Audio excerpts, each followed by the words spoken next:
ॐ श्री विष्णवे नमः। अथ श्री दरिद्रनाशन विष्णुस्तोत्र। नरं नृसिंहं नरनाथमच्युतं प्रलम्बबाहुं कमलायतीक्ष्णं क्षितीश्वरैरर्चितपादपङ्कजं नमामि विष्णुं पुरुषं पुरातनं। जगत्पतिं क्षीरसमुद्रमन्दिरं तं सारङ्गपाणिं मुनिवृन्दवन्दितं श्रियः पतिं श्रीधर्मीशमीश्वरं नमामि गोविन्दमनन्तवर्चसम्। अजं वरेण्यं जनदुःखनाशनं गुरुं पुराणं पुरुषोत्तमं प्रभुं सहस्रसूर्यद्युतिमनन्तमच्युतं नमामि भक्त्या हरिमाद्यमाधवम्। पुरस्कृतं पुण्यवतां परां गतिं क्षितीश्वरं लोकपतिं प्रजापतिं परम्पराणामपि कारणं हरिं नमामि लोकत्रयकर्मसाक्षिणं। भोगे त्वनन्तस्य पयोदधौ सुरः पुरा हि शेते भगवाननादिकृत् क्षीरोदवीचीकणिकाम्बुनोक्षितं तं श्रीनिवासं प्रणतोऽस्मि केशवम्। यो नारसिंहं वपुरास्थितो महान् सुरो मुरारिर्मधुकैटभान्तकृत् समस्तलोकार्तिहरं हिरण्यकं नमामि विष्णुं सततं नमामि तम्। अनन्तमव्यक्तमतीन्द्रियं विभुं स्वे स्वे हि रूपे स्वयमेव संस्थितं योगेश्वरैरेव सदा नमस्कृतं नमामि भक्त्या सततं जनार्दनम्। आनन्दमेकं विरजं विदात्मकं वृन्दालयं योगिभिरेव पूजितम्। अणोरणीयान् समवृद्धिमक्षयं नमामि भक्तप्रियमीश्वरं हरिं। श्रीविष्णुदेवार्पणमस्तु। नरं नृसिंहं नरनाथमच्युतं प्रलम्बबाहुं कमलायतीक्ष्णं क्षितीश्वरैरर्चितपादपङ्कजं नमामि विष्णुं पुरुषं पुरातनं। जगत्पतिं क्षीरसमुद्रमन्दिरं तं सारङ्गपाणिं मुनिवृन्दवन्दितं श्रियः पतिं श्रीधर्मीशमीश्वरं नमामि गोविन्दमनन्तवर्चसम्। अजं वरेण्यं जनदुःखनाशनं गुरुं पुराणं पुरुषोत्तमं प्रभुं सहस्रसूर्यद्युतिमनन्तमच्युतं नमामि भक्त्या हरिमाद्यमाधवम्। पुरस्कृतं पुण्यवतां परां गतिं क्षितीश्वरं लोकपतिं प्रजापतिं परम्पराणामपि कारणं हरिं नमामि लोकत्रयकर्मसाक्षिणं। भोगे त्वनन्तस्य पयोदधौ सुरः पुरा हि शेते भगवाननादिकृत् क्षीरोदवीचीकणिकाम्बुनोक्षितं तं श्रीनिवासं प्रणतोऽस्मि केशवम्।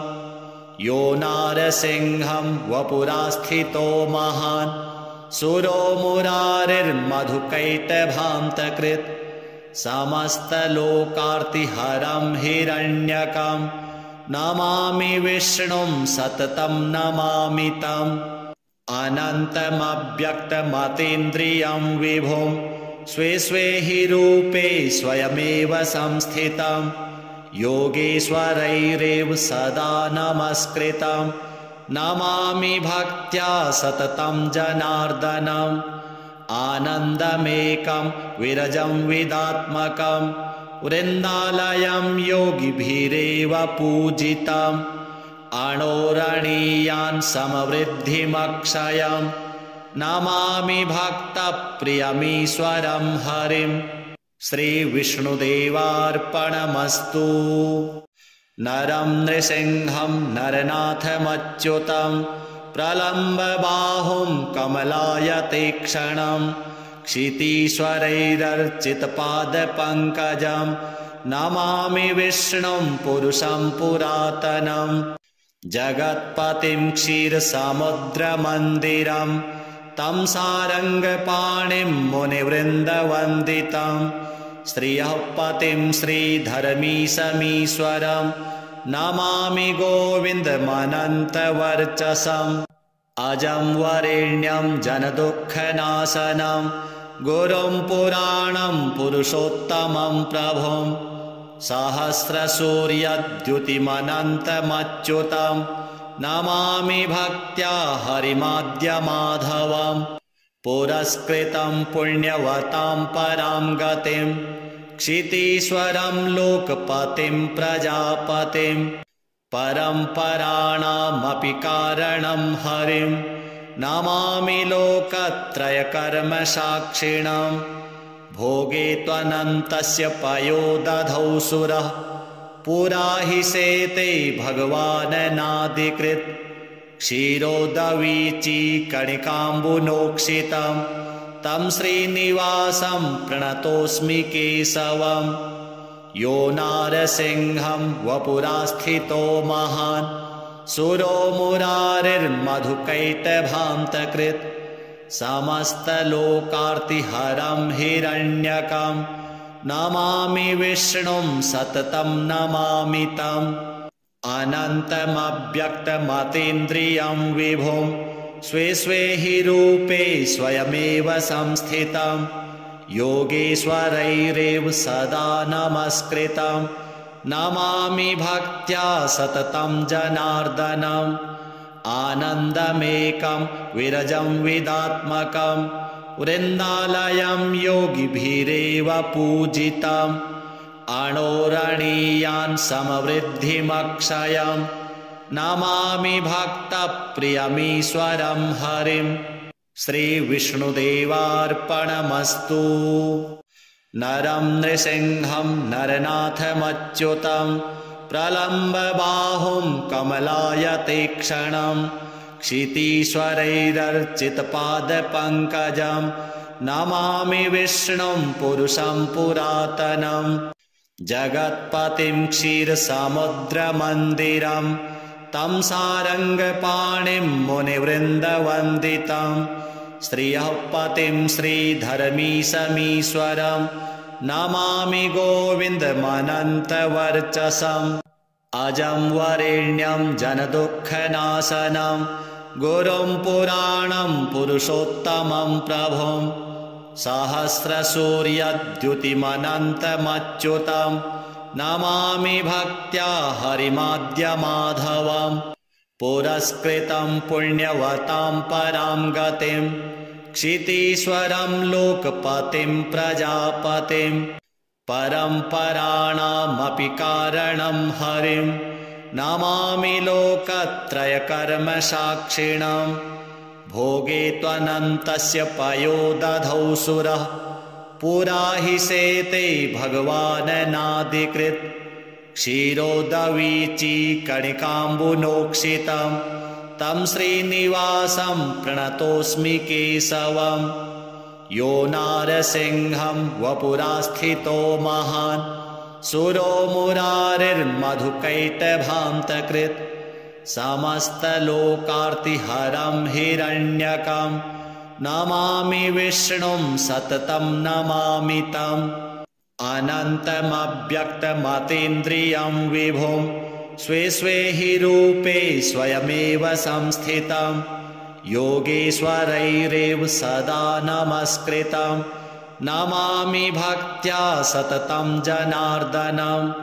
आनन्दमेकं विरजं विदात्मकं वृन्दालयं योगिभिरेव पूजितम् अणोरणीयान् समवृद्धिमक्षयं नमामि भक्तप्रियमीश्वरं हरिं।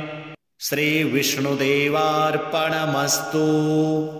नरं नृसिंहं नरनाथमच्युतं प्रलम्बबाहुं कमलायतीक्ष्णं क्षितीश्वरैरर्चितपादपङ्कजं नमामि विष्णुं पुरुषं पुरातनं जगत्पतिं क्षीरसमुद्रमन्दिरं तं सारङ्गपाणिं मुनिवृन्दवन्दितं श्रियः पतिं श्रीधर्मीशमीश्वरं नमामि गोविन्दमनन्तवर्चसम् अजं वरेण्यं जनदुःखनाशनं गुरुं पुराणं पुरुषोत्तमं प्रभुं सहस्रसूर्यद्युतिमनन्तमच्युतं नमामि भक्त्या हरिमाद्यमाधवं पुरस्कृतं पुण्यवतां परां गतिं क्षितीश्वरं लोकपतिं प्रजापतिं परम्पराणामपि कारणं हरिं नमामि लोकत्रयकर्मसाक्षिणं भोगे त्वनन्तस्य पयोदधौ सुरः पुरा हि शेते भगवाननादिकृत् क्षीरोदवीचीकणिकाम्बुनोक्षितं तं श्रीनिवासं प्रणतोऽस्मि केशवम् यो नारसिंहं वपुरास्थितो महान् सुरो मुरारिर्मधुकैटभान्तकृत् समस्तलोकार्तिहरं हिरण्यकं नमामि विष्णुं सततं नमामि तम् अनन्तमव्यक्तमतीन्द्रियं विभुं स्वे स्वे हि रूपे स्वयमेव संस्थितं योगेश्वरैरेव सदा नमस्कृतं नमामि भक्त्या सततं जनार्दनम् आनन्दमेकं विरजं विदात्मकं वृन्दालयं योगिभिरेव पूजितम् अणोरणीयान् समवृद्धिमक्षयं नमामि भक्तप्रियमीश्वरं हरिं श्रीविष्णुदेवार्पणमस्तु नरं नृसिंहं नरनाथमच्युतं प्रलम्बबाहुं कमलायतीक्ष्णं क्षितीश्वरैरर्चितपादपङ्कजं नमामि विष्णुं पुरुषं पुरातनं जगत्पतिं क्षीरसमुद्रमन्दिरं तं सारङ्गपाणिं मुनिवृन्दवन्दितं श्रियः पतिं श्रीधर्मीशमीश्वरं नमामि गोविन्दमनन्तवर्चसम् अजं वरेण्यं जनदुःखनाशनं गुरुं पुराणं पुरुषोत्तमं प्रभुं सहस्रसूर्यद्युतिमनन्तमच्युतं नमामि भक्त्या हरिमाद्यमाधवं पुरस्कृतं पुण्यवतां परां गतिं क्षितीश्वरं लोकपतिं प्रजापतिं परम्पराणामपि कारणं हरिं नमामि लोकत्रयकर्मसाक्षिणं भोगे त्वनन्तस्य पयोदधौ सुरः पुरा हि शेते भगवाननादिकृत् क्षीरोदवीचीकणिकाम्बुनोक्षितं तं श्रीनिवासं प्रणतोऽस्मि केशवम् यो नारसिंहं वपुरास्थितो महान् सुरो मुरारिर्मधुकैटभान्तकृत् समस्तलोकार्तिहरं हिरण्यकं नमामि विष्णुं सततं नमामि तम् अनन्तमव्यक्तमतीन्द्रियं विभुं स्वे स्वे हि रूपे स्वयमेव संस्थितं योगेश्वरैरेव सदा नमस्कृतं नमामि भक्त्या सततं जनार्दनम् आनन्दमेकं विरजं विदात्मकं वृन्दालयं योगिभिरेव पूजितम् अणोरणीयान् समवृद्धिमक्षयं नमामि भक्तप्रियमीश्वरं हरिं श्रीविष्णुदेवार्पणमस्तु नरं नृसिंहं नरनाथमच्युतं प्रलम्बबाहुं कमलायतीक्ष्णं क्षितीश्वरैरर्चितपादपङ्कजं नमामि विष्णुं पुरुषं पुरातनं जगत्पतिं क्षीरसमुद्रमन्दिरं तं सारङ्गपाणिं मुनिवृन्दवन्दितं श्रियः पतिं श्रीधर्मीशमीश्वरं नमामि गोविन्दमनन्तवर्चसम् अजं वरेण्यं जनदुःखनाशनं गुरुं पुराणं पुरुषोत्तमं प्रभुं सहस्रसूर्यद्युतिमनन्तमच्युतं नमामि भक्त्या हरिमाद्यमाधवं पुरस्कृतं पुण्यवतां परां गतिं क्षितीश्वरं लोकपतिं प्रजापतिं परम्पराणामपि कारणं हरिं नमामि लोकत्रयकर्मसाक्षिणं भोगे त्वनन्तस्य पयोदधौ सुरः पुरा हि शेते भगवाननादिकृत् क्षीरोदवीचीकणिकाम्बुनोक्षितं तं श्रीनिवासं प्रणतोऽस्मि केशवम् यो नारसिंहं वपुरास्थितो महान् सुरो मुरारिर्मधुकैटभान्तकृत् समस्तलोकार्तिहरं हिरण्यकं नमामि विष्णुं सततं नमामि तम् अनन्तमव्यक्तमतीन्द्रियं विभुं स्वे स्वे हि रूपे स्वयमेव संस्थितं योगेश्वरैरेव सदा नमस्कृतं नमामि भक्त्या सततं जनार्दनम् आनन्दमेकं विरजं विदात्मकं वृन्दालयं योगिभिरेव पूजितम् अणोरणीयान् समवृद्धिमक्षयं नमामि भक्तप्रियमीश्वरं हरिं श्रीविष्णुदेवार्पणमस्तु नरं नृसिंहं नरनाथमच्युतं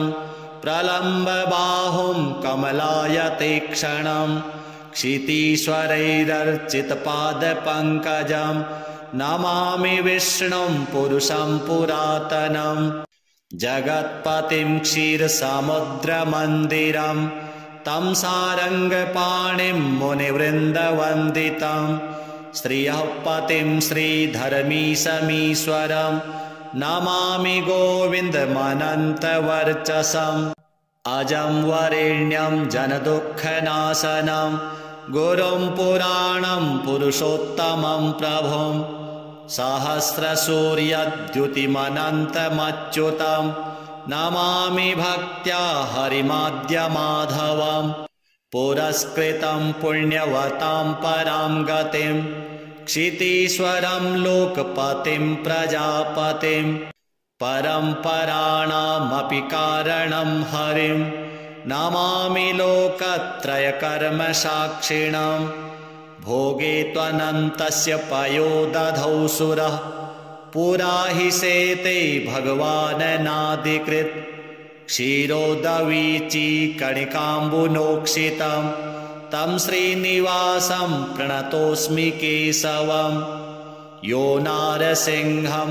वपुरास्थितो महान् सुरो मुरारिर्मधुकैटभान्तकृत् समस्तलोकार्तिहरं हिरण्यकं नमामि विष्णुं सततं नमामि तम् अनन्तमव्यक्तमतीन्द्रियं विभुं स्वे स्वे हि रूपे स्वयमेव संस्थितं योगेश्वरैरेव सदा नमस्कृतं नमामि भक्त्या सततं जनार्दनम् आनन्दमेकं विरजं विदात्मकं वृन्दालयं योगिभिरेव पूजितम् अणोरणीयान् समवृद्धिमक्षयं नमामि भक्तप्रियमीश्वरं हरिं श्रीविष्णुदेवार्पणमस्तु नरं नृसिंहं नरनाथमच्युतं प्रलम्बबाहुं कमलायतीक्ष्णं क्षितीश्वरैरर्चितपादपङ्कजं नमामि विष्णुं पुरुषं पुरातनं जगत्पतिं क्षीरसमुद्रमन्दिरं तं सारङ्गपाणिं मुनिवृन्दवन्दितं श्रियः पतिं श्रीधरमीशमीश्वरं नमामि गोविन्दमनन्तवर्चसम् अजं वरेण्यं जनदुःखनाशनं गुरुं पुराणं पुरुषोत्तमं प्रभुं सहस्रसूर्यद्युतिमनन्तमच्युतं नमामि भक्त्या हरिमाद्यमाधवं पुरस्कृतं पुण्यवतां परां गतिं क्षितीश्वरं लोकपतिं प्रजापतिं परम्पराणामपि कारणं हरिं नमामि लोकत्रयकर्मसाक्षिणं भोगे त्वनन्तस्य पयोदधौ सुरः पुरा हि सेते भगवाननादिकृत् क्षीरोदवीची कणिकाम्बुनोक्षितं तं श्रीनिवासं प्रणतोऽस्मि केशवम् यो नारसिंहं